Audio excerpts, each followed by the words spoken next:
Welcome to the Build a Lifestyle podcast, where we're going to talk about building your lifestyle. We're going to talk about money, family, relationships, health and fitness, spiritual and self-development, and experience. What are you doing for fun? What are we doing to experience this life that we're here to do? So welcome to the show. I'm your host, Michael Burns. Let's go. All right, guys, welcome back to another episode of Build a Lifestyle. I'm your host, Mike Burns. I got my homie, Colin Tandy here today. Stoked to have you, dude. We've been talking about this for a while. So I met Colin probably in 2015 or 16. I was at low VA rates doing VA loans, and Colin was at the time going to school, and he was like our team loan officer assistant. So that's when I got to know Colin, and bro, super proud of you, man. You've come a super far way from the Colin then to the Colin today. And that's what I want to talk about. You know, like money's cool, business is cool, you know, real estate, closing deals, all of that shit's cool. But I call it build a lifestyle for a reason, and all the things that are a part of that. And I've like truly watched you change and build, you know, your family, your business, everything you're doing. So that's what I want to talk about today, is just your journey and everything that's gone down. So why don't you tell everyone what you're doing now? Yeah, absolutely. Super stoked to be on the podcast. Thanks for having me, bro. I really appreciate it. Appreciate the relationship too. So right now, this year, I started my own business, Traverse Home Loans. We primarily are focused in Utah and Florida, and our main lending objectives are investors, helping them purchase single-family 1 to 4 unit properties. We have about 4 deals going on right now, and then we're working on a big construction development here in Utah as well. So lots of things in the work there. I'm excited to talk more about my journey with how I've gotten to this point. It's not an overnight success. It's a day-to-day journey, putting in the work every single day to get to this point. That's awesome, bro. So, I mean, especially in this market, having a new company going on, walking away from like some of the previous relationships you had, which were, you know, the business was kind of there, right. And now you're truly like self-generated. So I think that's cool. But so let's go back, bro, because the Colin that I met, you were going to school for, was it just business? Yeah, business management, UVU. Yeah, and when I would talk to you then, you were around these loan officers, dude, and we were all making a couple $100,000. Some of these guys making 4, 5, 6, 7. Jed was crushing it, dude. Right. 700 G's, probably buying all this stuff. And I remember you were attracted to the money that we were making, but you had a big hang up on like the guarantee, right? Right. Like the commission only thing. And I was asking you like, bro, why are you wasting your time with school? Like you see all the, like you could just get on the phones and start doing this. So doing that, super involved with your church and very much your lifestyle built around that. Absolutely. Some family relationships, some friends that were, you know, just not great, not healthy, not a good environment. It was kind of holding you back. Crazy girlfriend situation. Right. And now fast forward, you got your own mortgage shop, different lifestyle around your spirituality, not so much tied to a church. You're married. Right. You've got your daughter. She's about, what, 3 now? Yeah, 3 years old. And dude, just happier, bro. So let's like talk about that, man. Talk about like walk people through like how do you go from going to school, you know, thinking you're going to be, you know, a W-2, just safe, secure thing, very, very involved in your whole life around the church, and not to knock on that, but right. Just a different lifestyle now. And it's just been interesting, dude, as I've watched you work on yourself and do all of the stuff. It's like everything has come to you. And I'm a firm believer. It's like the more that we work on ourselves, you know, all the other stuff's going to fall in alignment with what we're in alignment with. So let's just go through that. And then we started coaching, you know, what, a couple of years ago, probably? Yeah, I think January of 2022 is when we started. Yeah. Okay, cool. So let's just walk through that, you know. And for you guys listening, like, so, you know, a lot of people are probably real estate related because that's my primary thing, real estate and business. But I really want you to listen to Colin's story, because he's made a lot of major life changes, but also a lot of like walking away and breaking away from comfort zone. And I think Absolutely. The comfort zone is the biggest thing that gets in the way of people actually going and doing something. Because like wanting to do something and thinking an idea is cool, and then actually doing it are two totally different things. And you know, from like the mindset of wanting to be more of a W-2 salary corporate situation, you know, leaving your church and kind of finding a different spiritual path that's more in alignment with you and your family today. Like, especially you guys are in Utah, you know, the LDS church, like that's a very deep run thing and the roots here. And that's a scary thing to leave. Oh yeah. So that's what I've seen and what I admire about you, dude. You've been willing to do the work, but also like, you know, take the leap of faith. And more than anything, you followed your heart. And that's what I respect. Kind of makes me emotional. It's interesting to see that come up because it reminds me a lot of what I've done. But I'm just proud of you, dude. And I'm super stoked to see just how happy you are and how well you're doing. So let's talk about it. Yeah. Thank you, bro. I really appreciate all of what you said. And, you know, it really hasn't been an easy journey to get to this point. Back in 2020 was the start of all of this change in my life, where it was beginning of COVID kind of a thing. And there was all the shutdown and all that stuff obviously going on. And at the time I was working at Alta Bank, and I was on a team with Chris Palmer and some other good buddies of mine. And Chris Palmer, he absolutely slayed it. Every single month we're doing 36 to 40 purchase transactions a month of loans, and just crazy high volume. Dude just totally killed the game. And everything was fine. Everything was normal. And then on May 4th, I got a phone call from one of my coworkers.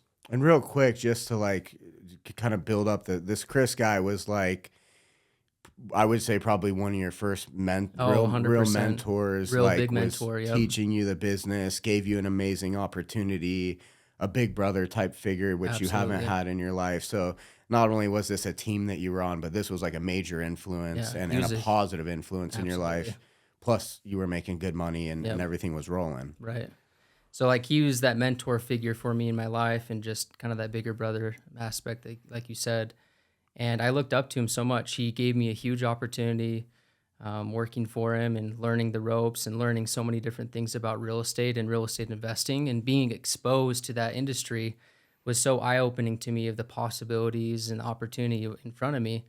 And everything was just going fine. Things were going great. We're closing deals, making money. And then on May 4th, 2020, I had gotten a phone call from a coworker of mine, Tara, and I will never forget how she was on the phone. She was a little shaky in her voice, sad, and I was like, Tara, what's wrong? Like, what's going on? And she had told me that Chris Palmer had passed away. And that like totally just rocked my world. I was like, this can't be real. This can't be true. Yeah. And as the days went on, we started finding out more information, more things about what had transpired. And it was so tragic. It was so sad for us on the team. It was so sad for me mentally and a bunch of other people. And I didn't really talk about those things. I didn't talk about the emotion I had been feeling and all the things I was going through. And it kind of put me in this mental loop, this mental spiral, where it was a very, very dark place for me mentally, very dark place. And I remember later in that year, as I was in that dark place, I was just trying to find any outlet I could to find peace, to find happiness once again in my life after losing someone so important to me.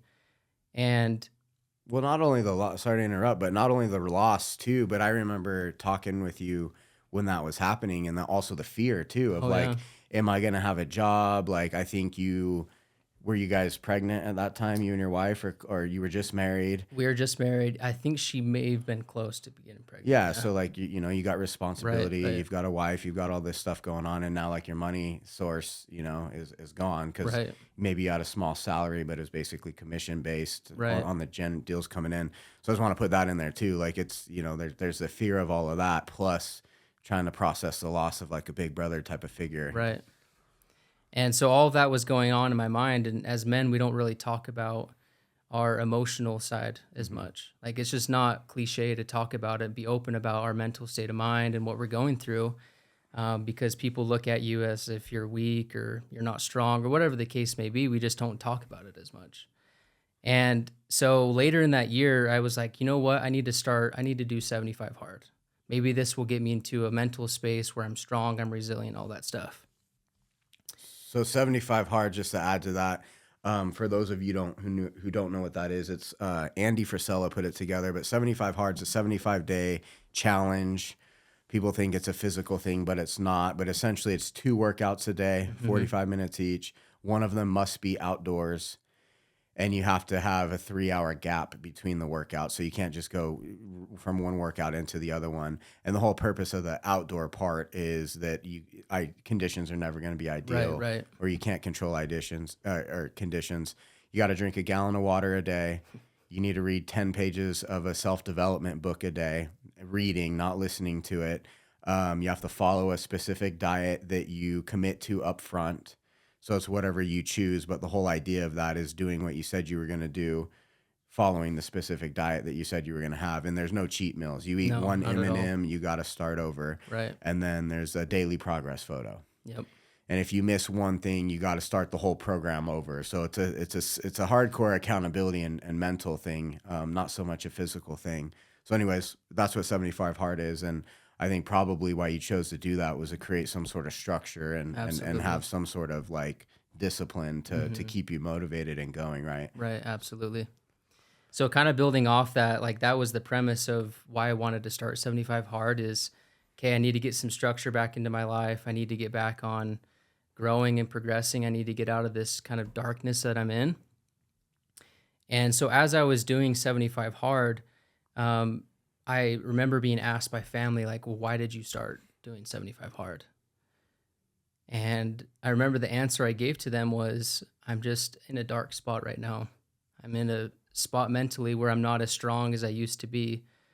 And they were kind of like turned back by that, like, well, what do you mean by that? And I wasn't ready to talk about it. I wasn't ready to talk about the dark thoughts I was having in my mind about not wanting to be here anymore and just all the other compounding feelings I had.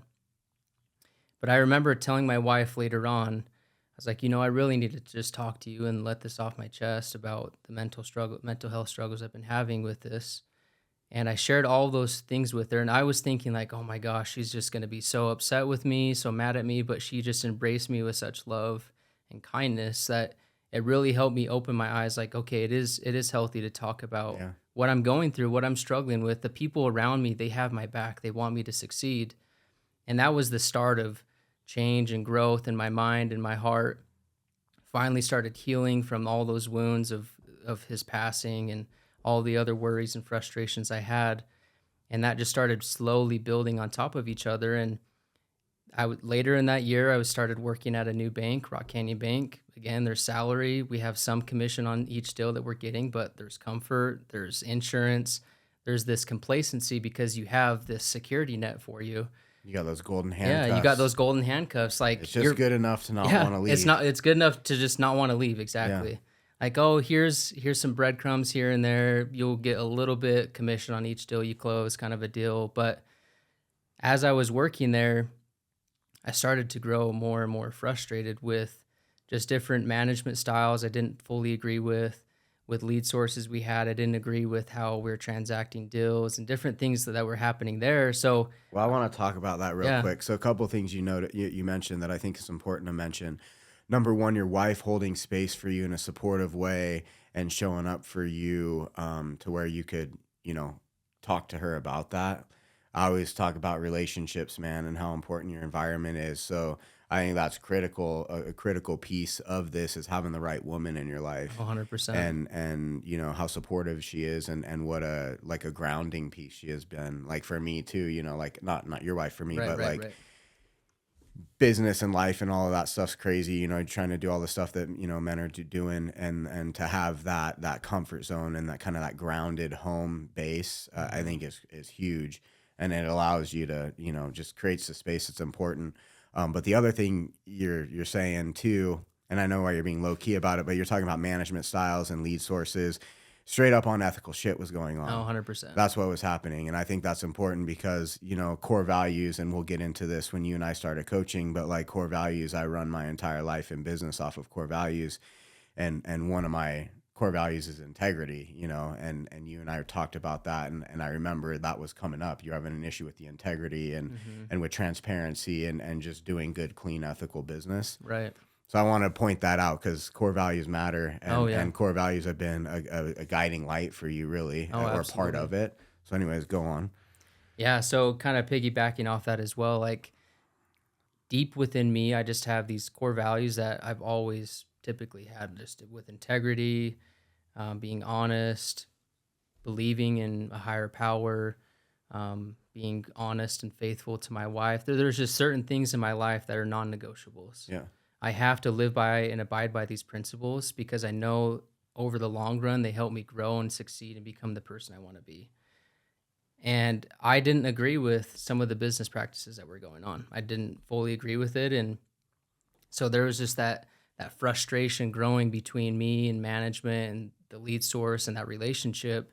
And in the background too, there was some family relationship stuff going on as well. I didn't fully align with, and that leads us into January 2021. When was it 2021 we started coaching? Or was it 2022? I don't know. It was Yeah. one of the. It was a couple years ago we started coaching, but that kind of like leads us into when we started coaching. You had me write down, okay, what are your limiting beliefs? Who are the people in your life that maybe have toxic traits, their relationships, maybe it's family, friends, business associates, whoever it may be, that are pulling you back from reaching the new level that Colin needs to be at? Well, and in that process too, and this is not my material. This is a coach that I had ran me through this, so it's something that it helped me out a bunch with trying to establish a foundation. But what I said was, hey, in these different lifestyle areas, because again, everything for me is lifestyle. So money, your family situation, your friends, and your what's your social environment look like, your self-development, your spiritual self, and then your physical, like your body, your mind, all of that. And then also just your experience in general, like what are the things you want to do and experience for fun, or, whatever you want to call it. And we said, hey, where are you right now in these different areas, these different buckets? Because like if you're making money, but you're overweight, like I was making way good money, dude, but I was 40 pounds overweight. Right. And I had a shitty marriage. So the money didn't matter, and I learned these things the hard way. So anyways, that's what we did. We went through this thing of like, okay, in these different areas of life or lifestyle, where are you now? And then where do you want to be? And then in the middle of that is like, what's getting in the way of where you are versus where you want to be. And that's where these limiting beliefs and the different things you're mentioning come. I want to put some framework around that for the listeners. Absolutely.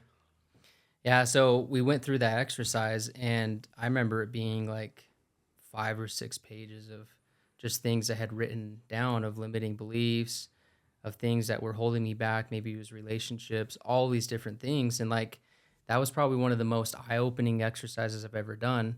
Because like you think about these things maybe subconsciously in the back of your mind, but never like putting pen to paper, writing it all down and seeing line by line, like, oh my goodness, like these things truly are holding me back from accomplishing, maybe starting a business or leaving the banking world and leaving the golden handcuff situation or letting go of certain relationships. And during that exercise, I remember we were talking, and you're like, during this process, you're gonna think about your faith as well. Because you were super hardcore, super hardcore LDS, just super strict, by the book on every little thing. But behind the scenes, there was like some little seeds of doubt I had about the origins of the church, history of the church, and I hadn't really like talked about it with too many people other than my wife.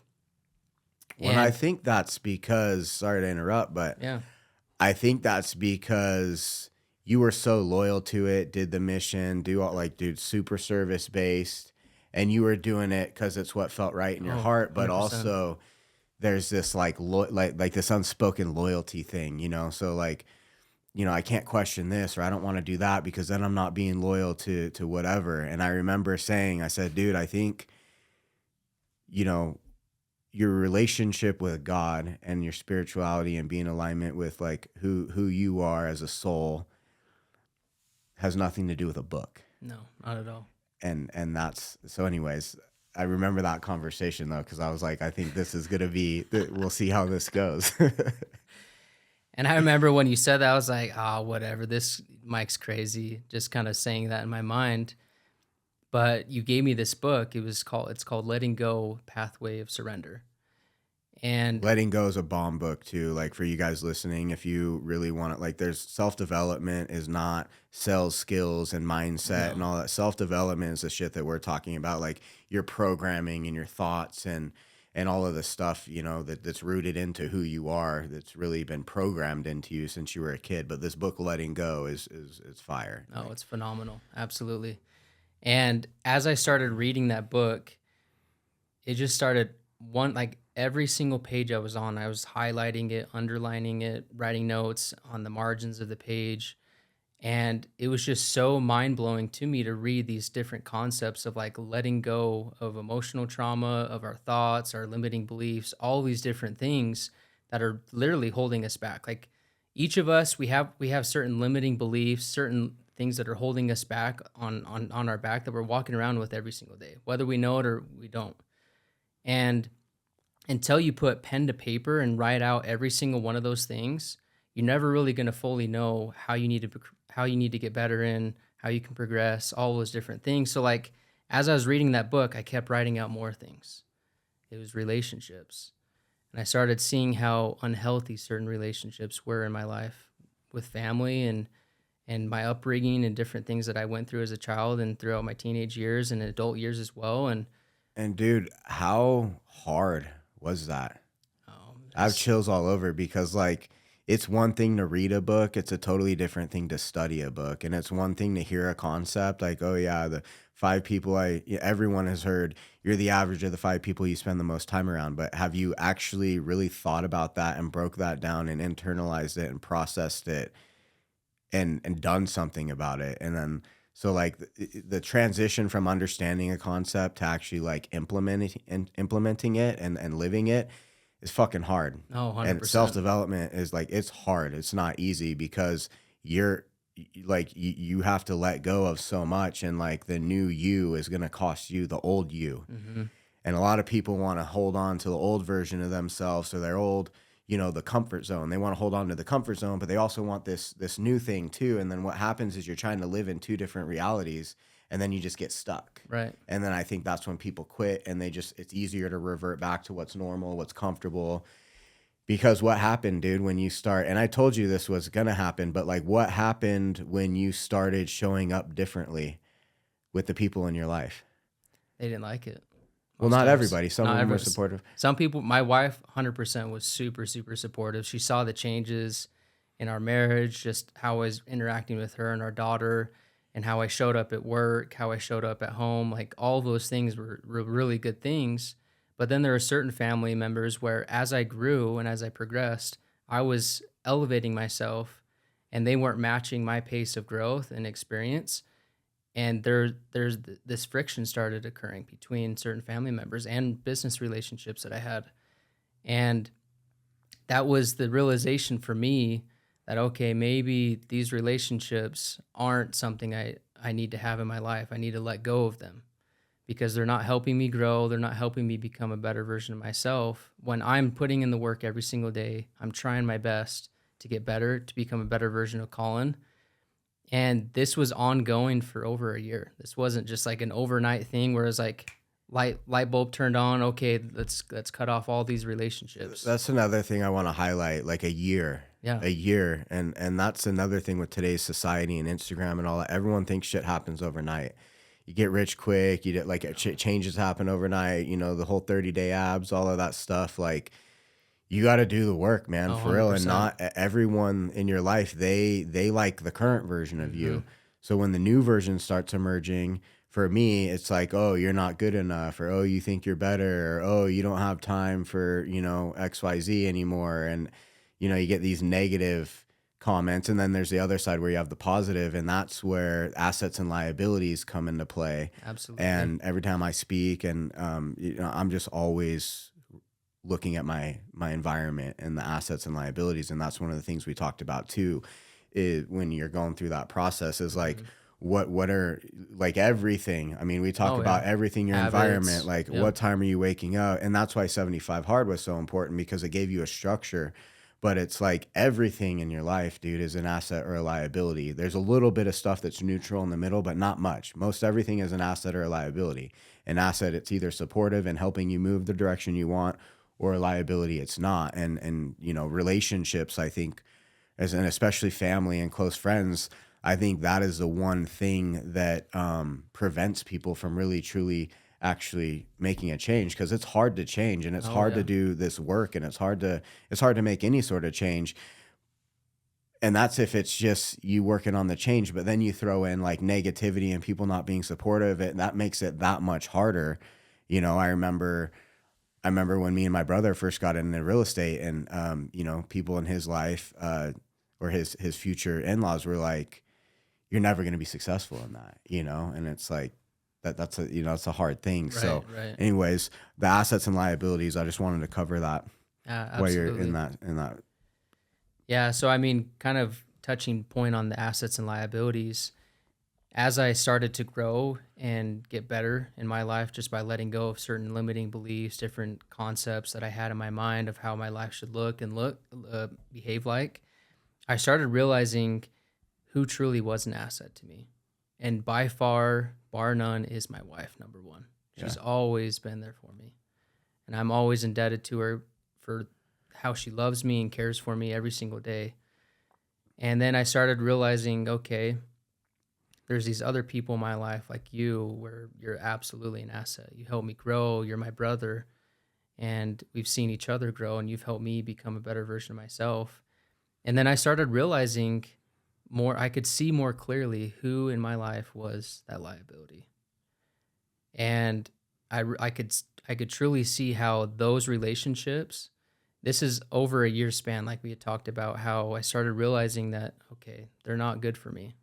Now, what do I need to do? And there was some big things that happened. I'm not going to go into full detail just Yeah. for different reasons, but there were some big things that happened in my family where, I couldn't tolerate the behavior anymore. It just became a safety risk, became a risk to my family, my safety. There's different things that had transpired. And it was really interesting to watch the response my family gave when I told them, here's the hard line, like, we're not going to tolerate that behavior anymore. Yeah. And then they did the exact opposite. And I wasn't playing around. I was at a point where I had grown so much where I was like, you know what? I'm okay letting go, as hard as it is to let go of family, because we're always taught family's everything, family over everything. But there are some times where, guess what? Family isn't over everything. Family may be toxic for your growth and your development as a human being, a better version of yourself. And that's the realization I had to come to. And then I had to act on it. It's one thing, like you said, to Yeah. know something, but then to truly act on it is a whole other level. And that takes some balls to do that. Like, you're literally letting go of everything you've ever known. Well, you're talking family and stuff, but also Right. we haven't talked much on your departing of the church, but No. like when he says everything, like this dude's talking his whole foundation. And when you have a different point of reference, it helps, right? Right. Because like we only know what we know. Like you only know what you know. You only know your programming. You only know your environment. You only know what you've been exposed to in your life. Mm-hmm. But when you have a new point of reference, now you have something to compare against. And I think that's when The light bulb goes on. light bulb goes off, or eyes are opened. But also, you have to be open. You got to be open to it as well, Right. because a lot of people will just shut something down immediately because it's uncomfortable or it goes against what is normal or comfortable for them. So like staying open is a big deal, and working through that, at least being open to it. And it's been fun to watch, especially with the church part, like a little bit of opening, and then like, and it's not even saying anyone's right or anyone's wrong, but No, it's not just at like, all. hey, they'll use like the term that we've talked about a lot that I do is alignment. Like, dude, does it feel like it's in alignment? Like you have to get in alignment with what the things that you want, like you wanted to be, a certain husband and show up a certain way. So I'm like, well, bro, you got to get in alignment with that. And if you're going to come in and, start talking about these different changes and new ideas and shit with your wife, you can't just come in with it. You're going to have to lead by example. That's Right. my number one core value, is lead by example. So I was like, you're going to get friction, and you were kind of worried about it, especially with the wife and all of this stuff. But dude, as you led by example, she saw that and trusted and followed, and that's a big deal. Oh, yeah. And kind of touching point on that, like rewinding just a little bit, like we're talking about relationships that aren't as healthy, but talking about the number one relationship in my life that is super healthy is my wife and I's. And I was terrified when I was having these different thoughts and feelings about the church is, in the church history and origins of the church, how is she going to respond? Because most times in marriages within the LDS faith, if one partner is having what they term as a faith crisis, it's looked down upon. We need to minister to them. We need to give them all these other facts or whatever the case may be. And it can also be a detrimental impact to the marriage as well. Yeah. Because you're still together forever. That's the concept. Once you're married in the temple, you're together forever. And if you have a faith crisis, one of the partners has a faith crisis and they're leaving behind the faith, then it's viewed as, oh, they don't care about their spouse. They don't care about their family unit. They're forsaking everything they've ever built. So there was a lot on the line. Like when I went and talked to my wife, I was terrified. I was so nervous. But going back to how she responded when I had told her all the dark thoughts I was having about after Chris's passing, I leaned on that because I knew she was supportive. She loved me and cared about me, and nothing in the world was ever going to change that. And I had shared those thoughts about the church I was having, and she's like, you know what? I've had the same questions myself. And that was like such a mind-blowing thing for me. I was like, she's in the same boat as me. She has the same questions, same worries, same concerns, same everything. But scared to talk about it because her position as a wife is to not question that. And, well, not even as a wife, but just in general. So it's interesting that and you talk with people about that and both people are actually kind of feeling the same thing. And a lot of that came through COVID too. And watching how just, different reactions and what was pushed and what wasn't. And then, feeling again, hey, this isn't an alignment. This doesn't feel right to me. No, it didn't feel right at all in my heart. No. Yeah. And so through that, I mean, now that you are where you are and you're doing well and you're thriving, you're happy, the love in your home is the best that it's been. How much different is your relationship with God today? Now that it's just you and God and it's not, all these other rules and ideas and things that weren't even your idea. It's just stuff that was, you were told hey, this is the way it is. But now that you're on a true self-discovery and just getting alignment with your heart and your spirituality and creating the lifestyle that you want, let's talk about that a little bit. Because I think that's the foundation of everything, 100%. You talk about going through the hard times and I've, the last 2 years have been tough for me. And you got to have some sort of faith that you can believe in. I mean, you don't have to, but it makes things a lot easier when you truly in your heart know something and you're in alignment with that. That's for me what I fall back on, and it's everything's going to be all right and work out. And then, the more that I stay in alignment with that and just keep in my heart space and doing that, shit works out. And a lot of times, you think something is so bad and actually, life happens for you, not to you. That's right. Tony Robbins. How much of this happened for it? Just talk about that. Cause I think it's super valuable for probably people that are listening and maybe even in the same situation that you were in, but fear of judgment, fear, right? Mm-hmm. Primarily of judgment. What's mom and dad going to think? What's everyone going to think? Yeah. What's everyone going to think? What's on my family? Talk about that. Yeah. So there was a lot of fear. Okay, well, now that we've decided in our household that we're not going to be a part of the church anymore, we're stepping away from this. Well, what is family going to think? What's family going to think? How is our relationship with God going to look like post leaving the church? And, for a little while, it wasn't that we had a super strong belief in God because we were a little upset about different things we found in the church history and doctrine and stuff. And it made us feel like that was the view of God that the church had, and we didn't like it. We didn't like that view of God, and we were worried again. Okay, what's family going to think? That was a huge fear aspect behind that, and we finally just got to a point through different coaching sessions with you and my wife doing therapy as well after leaving the church. Because give people who are listening a timeline of making that decision and then actually sharing where you guys were at. Yeah, so I think it was, I think we left end of 2022 is when we left. And then we announced it to family a few months after that, hey, we're no longer in the church. We don't go, we don't participate, any of that kind of stuff. And that was to get to that point where we told family. There was so much behind the scenes, like daily work, daily thoughts, writing things out. Okay, how is this going to play out? What are our worries? What are our concerns? My wife was going to therapy for it, and she had a great therapist that kind of coached her through different things. And we finally got to the point where we're like, okay, regardless of what they think, I just need to be authentic to who I am. I'm being the best version of Colin, and my wife's being the best version of Brittany that she can be. And at the end of the day, all that matters is if we are in alignment with who we're becoming, who we are today, and with God. That's all that matters. Mm-hmm. Everyone else around us, they can be upset, they can be mad. But again, it comes down to who's in those two buckets, assets or liabilities for our relationships. And we value relationships. We care about our relationships, and we wanted our family to know the new version of ourselves that we're becoming. Well, and to be authentic and transparent, right, and just feel like you can be who you are.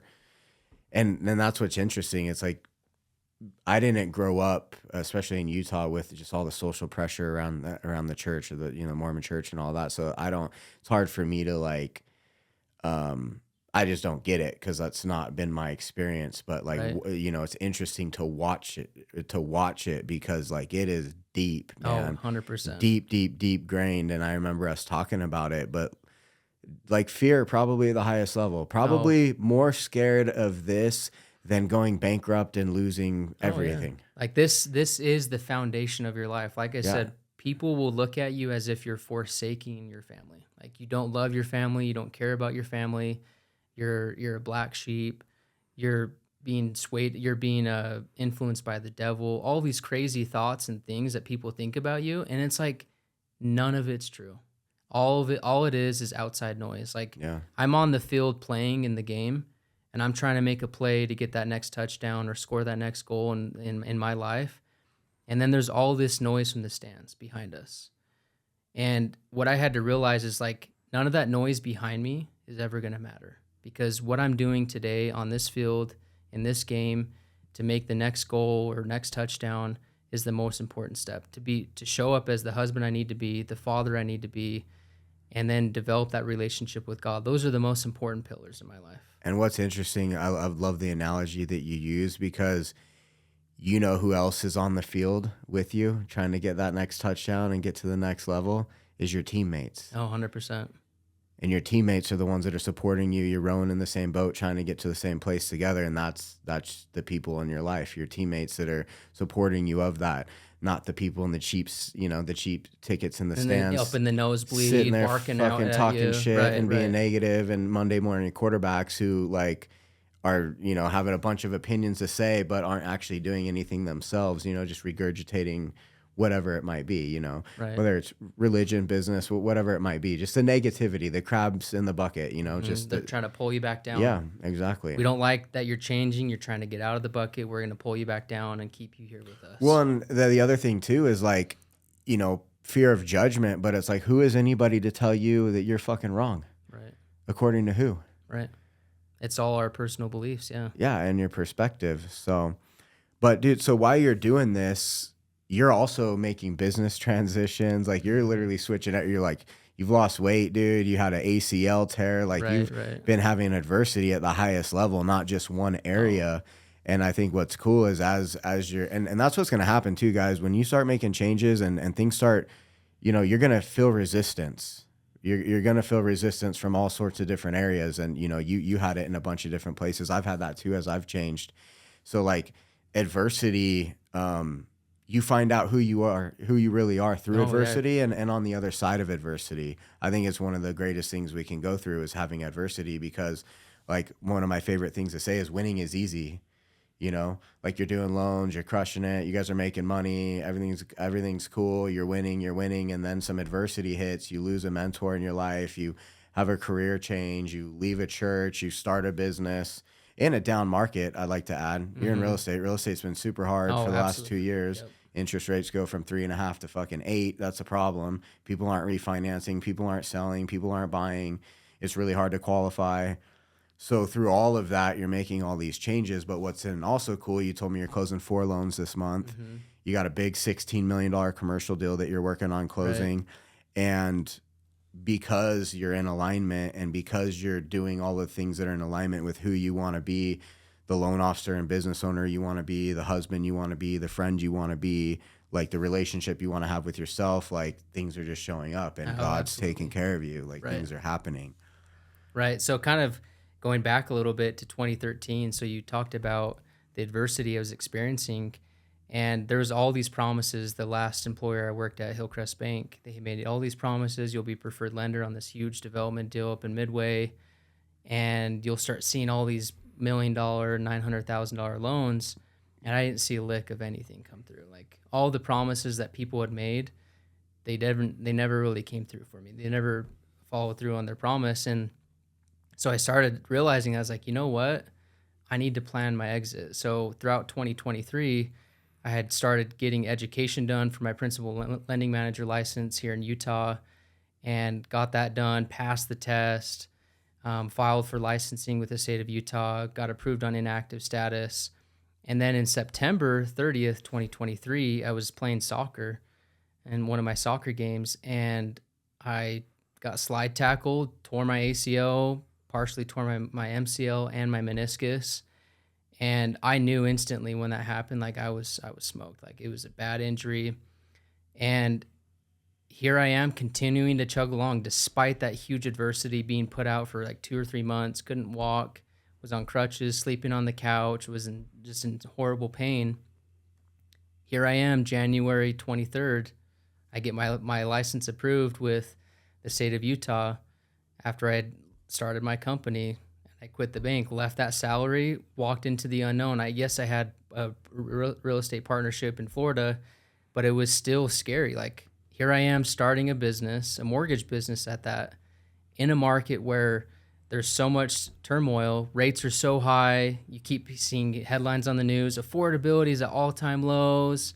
Rates are at 20, 30-year highs, like all these crazy headlines. And an already competitive, cutthroat business. It's cutthroat business. Mortgages are cutthroat. Yeah. And so like we came from all these deals in 2020, 2021 with just the refi boom to now where, yes, there's deals transacting, but the pool of people that are buying, it's super hard to get in front of them because they're being entertained or courted by 5 or 6 other lenders too. Yeah. But again, I leaned on everything I had been working on over the past 4 years in coaching and growth. It was putting it to the test. What am I really made of? Am I really going to show up and be the man that I have said I always wanted to be? And it's been really awesome to watch and really humbling to watch the growth my company started experiencing, where we closed one loan in February after a month doing business, and there's a lull for a couple months. But then we started getting more deals, more transactions going, closing 4 this month. We're working on a huge development where it's going to be Airbnb cabins and stuff, 12-unit development, $16 million in volume. Like all these things start happening as I've been putting in the work, calling people, messaging, like reaching out to clients in my database. All these things as I put in the work every single day. It's not easy. I wake up every day. I started work today at like 7 o'clock in the morning, started grinding away, getting loans done, getting conditions submitted for underwriting. Like that's what people don't realize. It's like, oh, it's great when I'll post on social media, I closed 4 loans this month, but people don't see the behind the scenes. What did it take for me to get to this point? And when I post about that commercial deal, people don't see the behind the scenes. What work did it take to get to that point? It's not an overnight success. For me to be here where I'm at today, it was years and years of work, daily effort, daily grind, and some of the most difficult and trying things I've ever done in my entire life. But looking back, I would never take back any of it. I'm so grateful for where I'm at in my life, for you and our relationship and the coaching that we did together. That was instrumental for me to be who I am today, for me to be the Colin I am, showing up in business, owning my own company, being the husband that I need to be, and the father I need to be. Yeah, dude, I'm super proud of you, but I want to roll that back because guys, like, you might be listening and be like, oh, 4 loans, the dude's not making 10 million a year. Like, he's going to get there. I can promise you that. But brand new company, shitty market, like, starting basically from zero. But we're talking about a dude who was like going to school for business management and accounting or whatever, and wanted to be W-2 and like hardcore Mormon guy, like 3 nights a week with the church and all of the stuff. And, you know, just living in fear really all the time, and fear of judgment all the time. Like if I don't do this right and I don't do that, like walking on eggshells in your social circle, you know, all the different things. Right. So we're talking about going from that, transitioning out of that, like getting married, having a daughter, like leaving an awesome relationship with a bank situation, and deals just flowing in, comfort zone, right? And then going to a different bank and deals flowing in, comfort zone, and then being willing to walk away from that because, number one, the integrity issue, and not agreeing with that, like comfort zone. Like what I really want to hammer on is like, dude, you've left comfort zone after comfort zone after comfort zone because you wanted it more. Right. And that's the difference. Like a lot of people like the idea of something or wanting something, and actually doing something are two totally massively different things. And like when adversity hits, you find out, hey, who am I really, and how serious am I about this? But one other thing that I tell myself a lot too, that I've learned through the last couple of years of my challenges, is like, do I believe what I believe when it's convenient and I'm winning and shit's easy? Or like when shit's super hard and adversity's on your front door and all over your ass, like, do I believe it then too? Like, do I believe what I believe, and am I about what I'm about only when it's convenient, or is it all the time? And that's a hard question to answer, and it's even harder to show up and do that.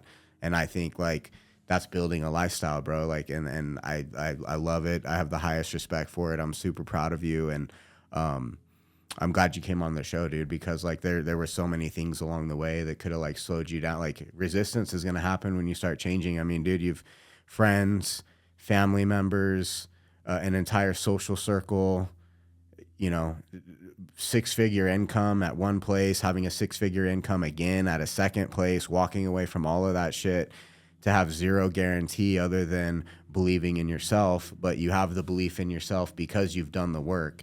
And that's one of my favorite sayings, is have belief in the work, because the work will always have to come before the belief. Like you have to do the work. And then when you've done the work long enough, you'll start to have the belief. And that's when you're going to start to have momentum. And what you have right now, all of the things you were talking about, is momentum. And momentum is really fucking hard to get. And it's really easy to lose 100%. when you stop showing up. So bro, I'm super proud of you, man. I'm stoked with what's going on with Traverse Home Loans. So Colin's in Utah, he's in Florida. What else do you got for the audience, man? You know, if I were to say anything that would finish all this off with what we talked about today, is circling back to stepping outside your comfort zone. As cliche as it sounds, we hear it all the time. Step outside your comfort zone if you truly want to grow. And if you really want to change your life, if you really want to grow, you need to step outside your comfort zone. You need to jot down all the things that are limiting you from growing, becoming a better version of yourself, and really put a ton of effort into working on those things to become the best version that you can. And when adversity comes, you have to continue doing the work, because we get to a point where it's like, oh man, well, it's just so easy to just go back to my normal life as soon as I experience any kind of adversity. But the lessons I've learned over the past 4 years is, in those moments where I don't want to do it, guess what? I need to show up and I need to do the work. It's when you need to do it the most. Right. And that's when I see the biggest breakthroughs, is when in those moments where I don't want to do it and I end up doing it anyways, the next day I'm like, you know what? I'm so proud of myself for doing that. Like, that is a huge win for me in that very moment. And I think that's when God and the universe is going to reward you for staying in alignment. We got the lawnmowers out there. Sorry, guys. But I think what's most true, and what I would like everyone to walk away from this show is, like, your new life and the new you is going to cost you your old life and the old you. And there's no way around that. You can't have both. You got to leave one. You got to leave where you are to go where you want to be. And you can't bring all the old shit with you. So with that, I appreciate you. Where can people follow you at? Yeah, so I'm on Instagram. I'm on LinkedIn. On Instagram, you can follow me at Colin Tandy Home Loans. LinkedIn, just Colin Tandy. You can also follow me on Facebook, Colin Tandy Home Loans as well. So I'm on those platforms trying to be as active as I can, posting different content that's educational. If you want to follow along for the ride, please join us. Okay. Well, guys, I appreciate you tuning in the show. And until next time, go build that lifestyle. Hey guys, thank you for taking the time to listen to the show. I appreciate all the love and support. As always, if you like the show, please leave me a review, share it with a friend. And if there's anything I can assist you with, please reach out. I'm here to help. And until then, go build a lifestyle.